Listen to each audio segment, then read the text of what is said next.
For the first time, I thought to myself, what if my leaders had made a mistake? I came to America to chase the American dream, and it wasn't long before I started my own cosmetic business with my brother. And through a lot of hard work and effort, we brought some very new and innovative products into the cosmetic industry in the mass market.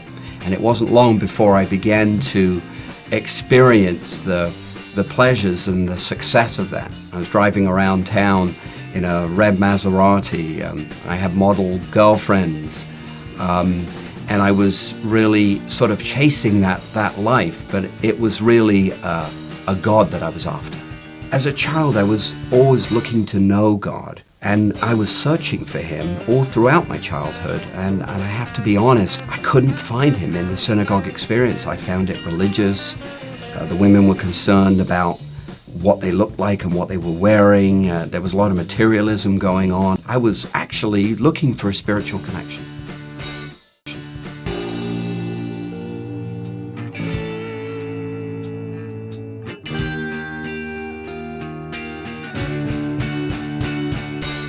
So I was beginning to experience the high life, beautiful restaurants, a single lifestyle, money in my pocket, driving a red Maserati, and in comes this beautiful girl named Maria, makeup artist I started to work with. And it's like I had it all, but something wasn't quite right. And the interesting thing was that Maria there was something different about her. She just didn't seem to be too interested in everything that I was sort of living up at that particular time. And she started to explain her faith to me as a Christian girl. She presented her faith to me in a way that I could understand, that belief in Yeshua had a Jewish foundation. And it was so different from like my synagogue experience. You know, here I was looking for God, looking for a relationship, and she seemed to have this dimension and this intimacy and this connection. And here I was, the child of Abraham, the Jewish guy, and I seemed to have nothing. It was almost like I was Jekyll and a Hyde, two types of personalities, like this young, successful entrepreneur during the day, and at night I was empty, and a depression was setting in that I couldn't contain. But I wouldn't let anyone see me. It was almost like in the world we have a facade that everything's wonderful and okay, and yet inwardly it's not like that. There was a depression and an emotional change that I was beginning to get in touch with, and definitely something was wrong. I think what was really different about Maria is that she had learned to bring the message of Yeshua back to Jewish people as if it was their very own. We reviewed a lot of in some of our discussions, we talked about all the terrible things that had happened to the Jewish people in the name of Christianity and how Christianity has been used.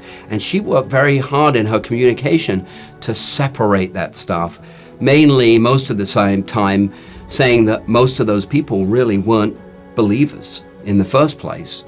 And she began to lay this foundation for me that the roots of Christianity were completely Jewish. And of course, you know, when I began to open the scripture and read for myself, I was overwhelmed. I was so surprised, that I was actually reading a Jewish book. So I have to tell you, after, experiencing this dimension that I knew Maria was experiencing between her and God, it began to really get my attention. And so it caused me to begin to go after, once again, a relationship with my own God. And so I went into my bedroom for 3 weeks, 7 days a week, every night.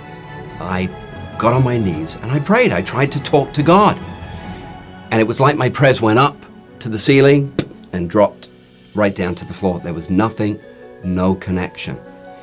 And I was frustrated.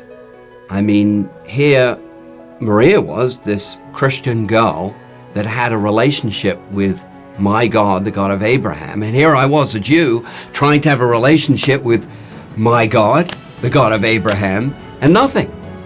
I was disconnected. And so it caused me to get very frustrated. And one night we were out for dinner and I expressed that frustration. And she turned around to me. She said, "Grant, I have been trying to tell you for 6 to 8 months, almost every time we go out, you can't have the Father without the Son." So immediately I decided I've got to go upstairs. I go upstairs to my apartment, and was not difficult for me with all my spiritual experiences to visualize this whole thing.